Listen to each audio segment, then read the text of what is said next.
Hello once again and welcome to Taste and See on SSC Live TV.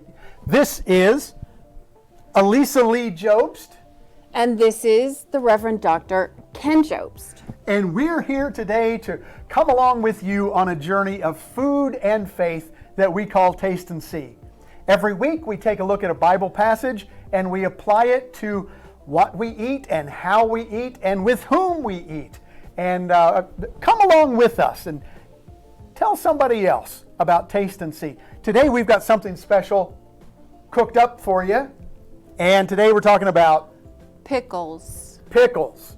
Exactly. Today we're talking about pickles, and you may well be wondering, all the Sunday school that you've been in, all the sermons you've heard, all the hymns you've sung, you have never, Pastor Ken, you have never heard pickles in the Bible.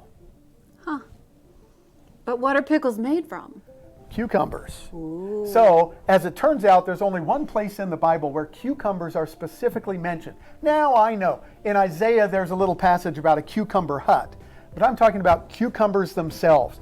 And it's in the book of Numbers, Numbers chapter 11, verses 4 through 6. Now, watch. This is a passage in the Bible where the children of Israel have come out of Egypt, and Moses, leads them through the Red Sea. They come out the other side, and now they're wandering in the wilderness. And what do? They grumble. Mm-hmm. They start grumbling because they're imagining the good old days back in Egypt when they had it so good. Wait.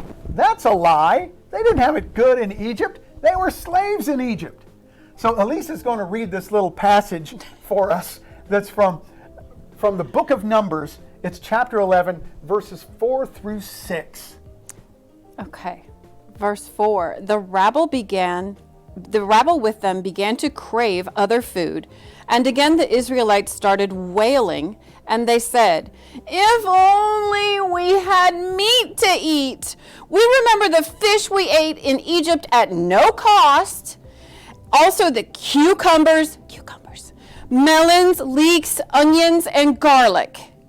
But now we have lost our appetite.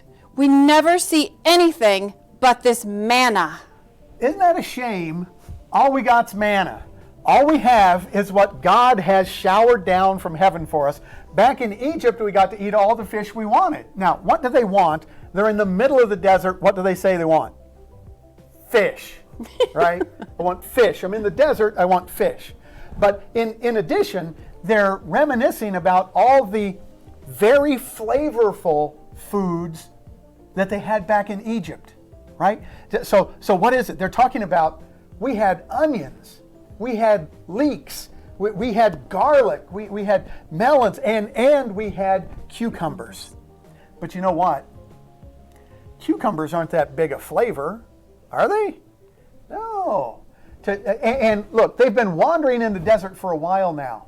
So, it would have to have been pickles. They'd have had to have been pickled cucumbers. So all that to say, no, the word pickle does not occur in the Bible, but pickles have been made for over 4,000 years. And basically what pickling does is to extend the shelf life of a particular food. You know what? Some people say it's a preservative, but then you think that preservative means forever and ever, amen, it's going to be there. No, pickling just extends the shelf life of something. You know how to make pickles? I do. You have made pickles, am I right? Yes, sir. I was there.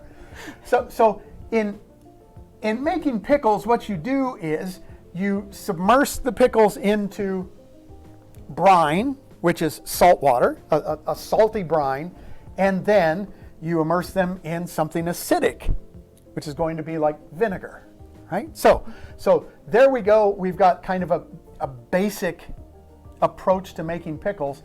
And the reason, help me if I'm wrong, because you're the expert on this. I'm just going on and on. She's been very gracious. The reason you subject the whatever to the salt and the acid is to kill the bacteria, right? Mm-hmm. So you're going to preserve the food by pickling it. Now, I've had some of the best pickled stuff ever in the history of food. Pickled cucumbers, right? Which are just usually regular pickles. And we've got a bunch of them right here today, and we're going to talk about some of them in just a few minutes. But I love pickled herring. And other people have different taste buds. Well, you know what? Have you ever had pickled bologna? No. They used to sell this in the little town I grew up in. Pickled bologna. It'd be in like a gallon jar, and it would be cut up in chunks, pickled bologna. And then, you know what I got for you know that for Christmas I got some pickled green tomatoes, which are just absolutely wonderful. They're really good. Pickled onions. We've got pickled onions. So you can pickle a whole bunch of different things. You can pickle vegetables.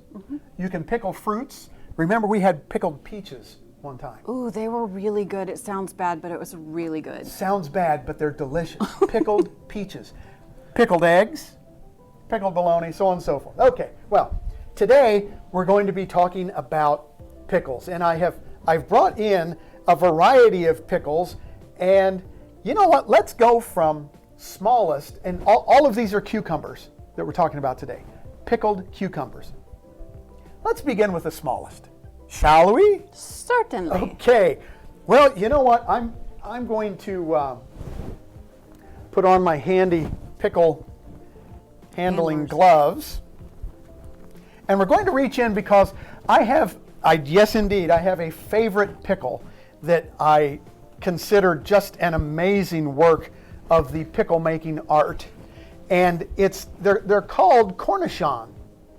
Okay, in France, right? Yeah, you're so fancy, but in France it's cornichon, with a long O. So I want us to look at these cornichons, and you know what? You and I, at the store, we would ask for gherkins, right? So They just mean baby pickles. baby pickle. And how baby a pickle is it? They're tiny. As a matter of fact, ooh, look at that. We just opened that.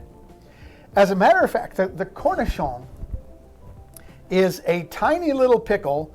Oh my goodness. It's basically, for these cornichons, they have to be 2 inches or less. And I'm going to bring some of these out, and they are just of such minute dimension. Petite. They are petite. And oh, here's a favorite. Oh, now we're lucky Oh, because we've got a little onion to go with those. But these are the cornichons. Now,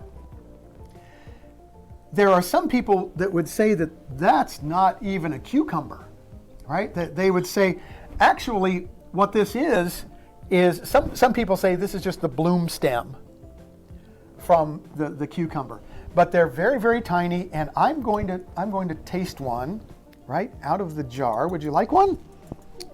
sure. Okay, I'll take that one since I'm already there. And here's your cornichon. Oh my goodness. Okay, it's fine. Everything's fine. Now, ready? You go ahead. Go ahead. Oh, did you hear that? They are so crunchy. How crunchy are they? They're amazingly crunchy. Last time we talked about mouthfeel and the textures. The cornichon have the alum, which puckers, right? It puckers the taste buds. But it also has the flavor of tarragon. So this is a pickle with a tarragon flavor. The onions add to it. My lovely wife is gasping for breath over here because the vinegar is particularly strong. Potent. Other thoughts? Okay, can I just say, we got these pickles, and Ken's favorite part of this whole pickle thing is the jar, because it has this cute little pickle lifter, and it lifts the whole thing up from the bottom. See this little green part right here? It has a little handle right here, and you can lift up all of it. And I think that's just amazing because the engineering, I love the engineering. The food science and engineering that went in. Okay. I have one at home that I had to wash because he's keeping it. I'm saving it because I just want future generations to understand that How clever. You know what? Keep dreaming. Dream big because you can engineer A pickle lifter. A pickle lifter from the jar. Now, see how this works? And look, it holds it up the next Now, level. I'm going to take out more of these pickles. And if you take out more pickles and you need to go to come on, the next level. go up to the next level. This will go with you to the very next level. So it has 3 settings, right? I could be sitting there eating pickles, right? Like popcorn and in a notice, movie. I don't want to get my fingers covered with pickle juice, so I just, with my pinky, I can use the elevation device, and it hooks on the lip of the jar. So clever. Life does not get better than this. It's luxury. This is true luxury. Now, go ahead and you can see. So we've lifted it up, and what else is in the jar here? Oh, let me hold it this way. You'll notice those little yellow and orange specks, and those are the mustard seeds. So it's interesting that in the process of pickling, the different spices that are added to the pickle, the pickling brine, are actually typically there for their antimicrobial characteristics. So clove, coriander, cinnamon, mustard seed, all of those are antimicrobial. I love to say antimicrobial. Okay. Cool. So those are the, say it with me, the cornichon. The cornichon, absolutely.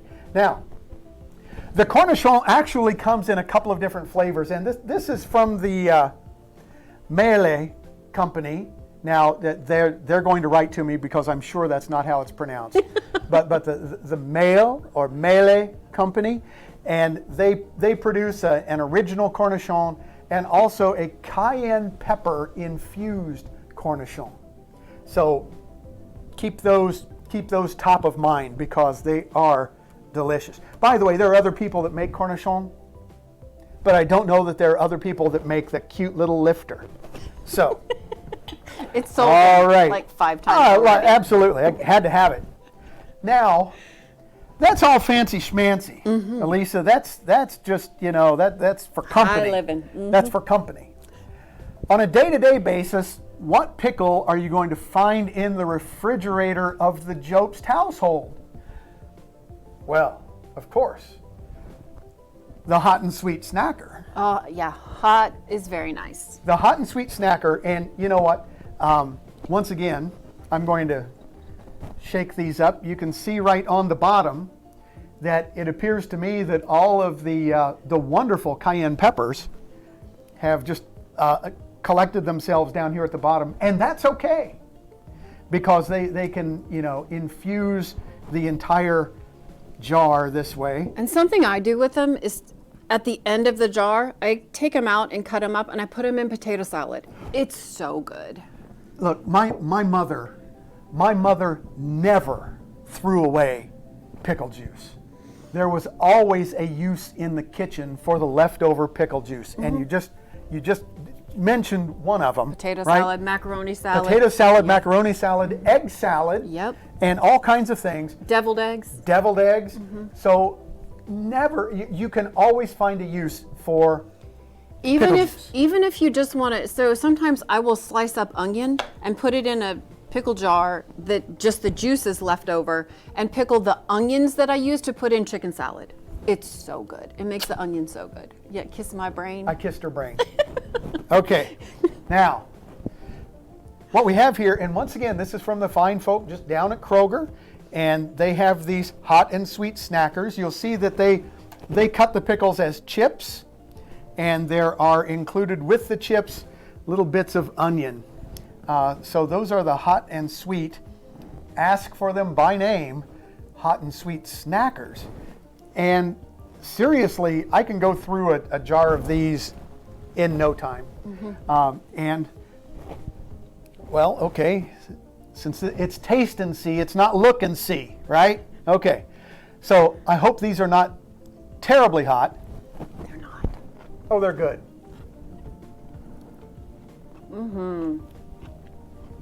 Kroger hot and sweet snackers. And these have been blanched a little bit more than your average because they're a little softer. Yep. Well, and as a matter of fact, these are not chilled.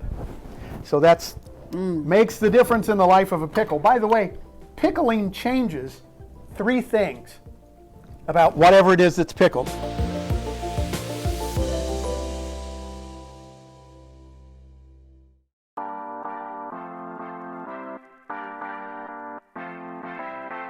A recent article in Newsweek cited that black colleges produce 70% of all black dentists and doctors, 50% of black engineers and public school teachers, and while HBCUs only account for 3% of the nation's colleges, they account for about 20% of the degrees awarded to African Americans.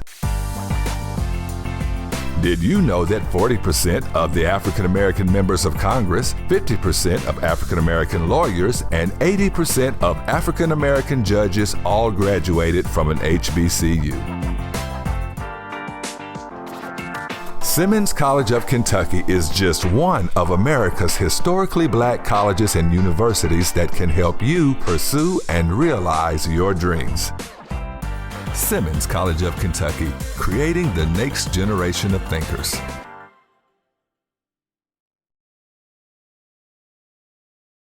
It comes in a handy ring top can. That's what they call them.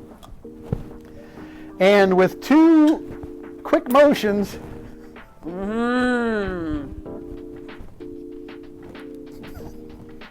So bad. The smell. No, it's It's not appetizing.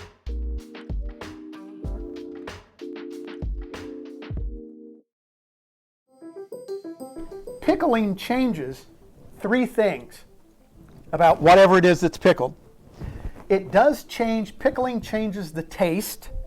We talked about taste being sweet, sour, bitter, salty, and umami, right?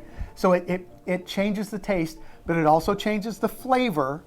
Remember, there's a lot of different flavors that are coming in with this food now, but it also changes the texture. Absolutely. So the cornichon, very crunchy, very crisp. They snap. And the hot and sweet pickle chips, now watch, they're coming from a slightly larger cucumber. And so you can, if you looked at them very closely, you could see little cucumber seeds just beginning to develop in them. The cornichon, no, you're not going to be able to see the seeds, right? Now, you know what time it is? What? It's time for us to have a palate cleansing before we move on to the next pickle. Because that way you know that you're tasting that pickle instead of the pickle before the pickle. Okay. Okay. Just for a palate cleanser, I have Castelvetrano olives. Sure. This will be the 2nd time ever in my life I have had a Castelvetrano olive. And I'm betting it's probably close to your first. It's my first. I've never even heard the name. Now, the Castelvetranos, you know what? You bite into an olive, what do you get? You get a lot of salt, right? It's a salty flavor. But this variety of olive, the way they're produced, they're not produced to be salty. They're actually of a different kind of flavor profile. So if you'd like, I've just fished one out. You go ahead and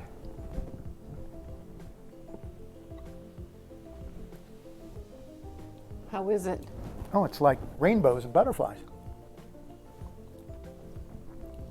Well, Okay, it's buttery. it's very mild in the beginning, and you don't get the salt until about 10 seconds later. Right, right. So it's the process that they use in Castelvetrano. Evidently, it's not like an intense salt flavor. It begins as to my palate, a very smooth, buttery experience, and it has that mouth feel we talked about last time, where it moves that flavor all through your mouth. And it doesn't taste salty in the beginning. You just get you taste olive that's not salty, and then the salt comes behind the real olive taste. It's very impressive. So there's green olives, there's queen olives, there's manzano olives, black olives, the oxidized olives, and now Casteltrovano. Casteltrovano. Got to work on my Italian. Now, that exhausts our commercially made olive profile for the day. But Elisa, Yes, sir. we have some homemade pickles. We do have some homemade that pickles. we have thanks to your culinary acumen. And would you? Should I do the honors? You can do the honors. Well, we're opening a. Did we? No, we can't open that one. We're opening this one. Right? Can't open. We could, but this one's already been opened. Just a few What am I? minutes ago. Tell me what I'm opening here. This is my family recipe from my great aunt Essie.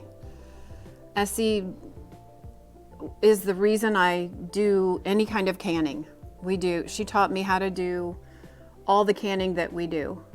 The strawberry preserves, all the preserves, jellies, jams, pickles, everything is from Essie. So the aroma that's coming from this opened little tiny half-pint jar, right? The aroma is distinctly different from all of the other pickles that we have here. Yes. And what is the primary spice in this pickle? These are curried sweet pickles. They're curry pickles. They're so good. So there's curry powder, but there's also, I see mustard seed Celery seed, and celery seed.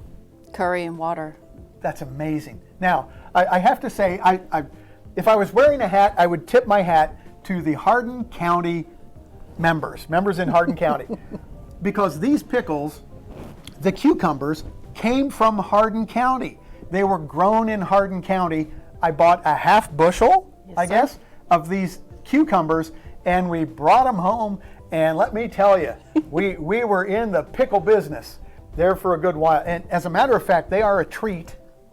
We made these some time ago. We made these a little while ago. So they've had the opportunity to meld flavors, and they are delicious. Would you like to Sure. do the honors?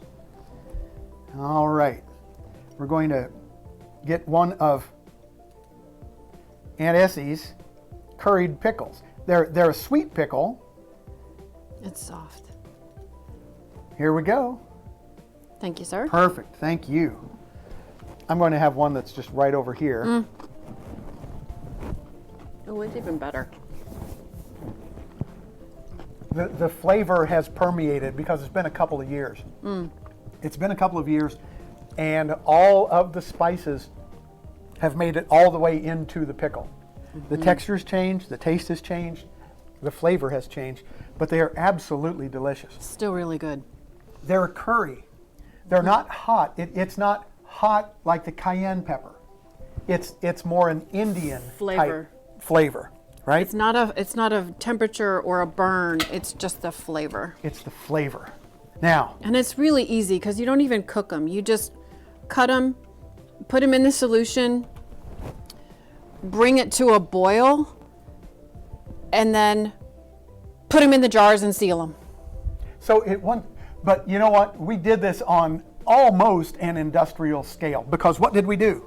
We used all the pickles you bought. We made all these pickles, and oh my goodness, we're still enjoying them a couple of years later. Yep. So now, 3 different pickles: the Cornichon, the chips, and Aunt Essie's curried sweet pickles.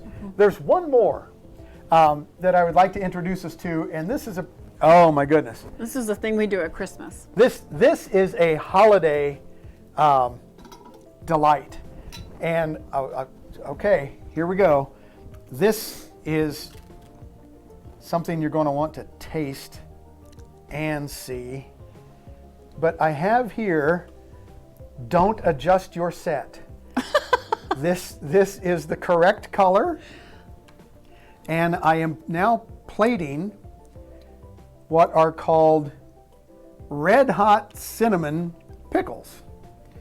And by the way, these, I have to tell you the story behind these. I actually purchased these in Bullitt County at a yard sale. And I saw them and I'm like, Elisa, look at these over here. And she's like, what?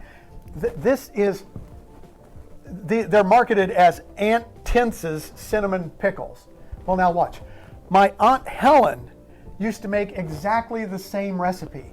They're made with red hot candies, right? Now, Can't go wrong with that. here's the thing.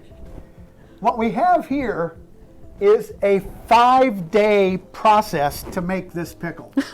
to make the red hot cinnamon candy pickles, it takes 5 days.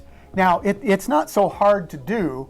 It's just the notion that, you know what, every day for 5 days, there's another step in the process for making these pickles. Now, we have to try them. Okay. Ready? We have to. You see, It's a twist rule. my arm, Bill. Okay, Cinnamon, yum. Here I go. I'm It's gonna having be- cinnamon pickle. Oh, It's like candy. now, and I did this at Christmas, right? If you told someone Wow. they were cinnamon apples, they would believe you. Yep. Because the texture is just like a candied cinnamon apple. It's so good. But the truth of the matter is, it's a cucumber. Now watch, we started out with the cornichon, little tiny cucumbers. Now we've worked our way up to the big cucumbers. It could be like this big. You have them, you take out the seeds with a spoon, and then you cut them up. So here we have a family of pickles going from little tiny baby pickle to mama-sized pickles to the great big granddaddy pickle. And they are, each and every one of them is amazing. The curry profile, the cinnamon profile, the tarragon profile, and the cayenne pepper profile. Different tastes, but they're all amazing pickles. By the way, the cinnamon pickles only have 5 ingredients. It's cucumbers, red hot cinnamon candy, alum, and like water and vinegar.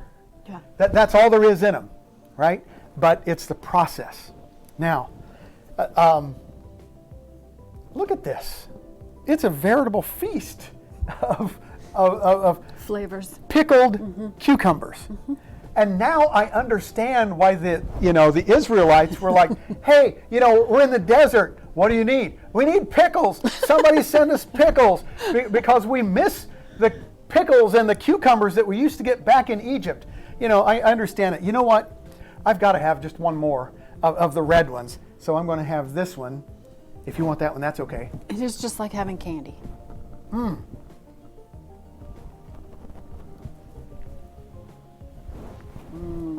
We've got to get busy. Because as you can see, the cinnamon pickle jar is rapidly getting empty. Can you see the cinnamon stick? Yeah, we do have a cinnamon stick in here. Now, here's the thing. And I want to issue this challenge. We're closing down here. But I want to issue this challenge. Sometime in the year 2021 or 2022, it's up to you, right? Make a project of making pickles at home with the family, right? Bring people together. Or you know what? You don't have family nearby. Go ahead and dive in. Try to make some pickles yourself. You can get the recipe for the cinnamon pickles online. Just go ahead, Google cinnamon pickle recipe. You'll get it. And start out small. Get a few jars. You don't have to do this on, big industrial scale, but it is such a tickle and so much fun. And you will, with pride, come to the table and say, look at these pickles that I made, right? Yes, I get requests at Christmas for pickles. It's one of the things that my aunt doesn't, she died, she passed, so I get to do all the things that she made. The mantle of curried pickle supply. I went to her house and she taught me, and I have all of her recipes, and yeah, they're like 40 years old, but that's them. So start a new tradition. Start a tradition of making some homemade pickles. Enjoy them yourself and give them as gifts to others. Well, you know what? That about wraps it up. Yes, sir. For this particular episode. We have been just delighted that you have been here with us for Taste and See. And, well, Elisa, you know what? We've got all these pickles. We're going to have to go home and, make some sandwiches and Maybe make some chicken Enjoy. salad and put all of it in and see what happens. that's what we're going to do. We're going to go make chicken salad. Pickle it's going to be a lot of adventure. fun. Pickle adventure. Well, hey, until next time, This is Ken Jobst and my lovely bride, Elisa Jobst, and thank you for being a part of Taste and See. Until next time, take care. We'll see you later. Bye, friends. Bye-bye.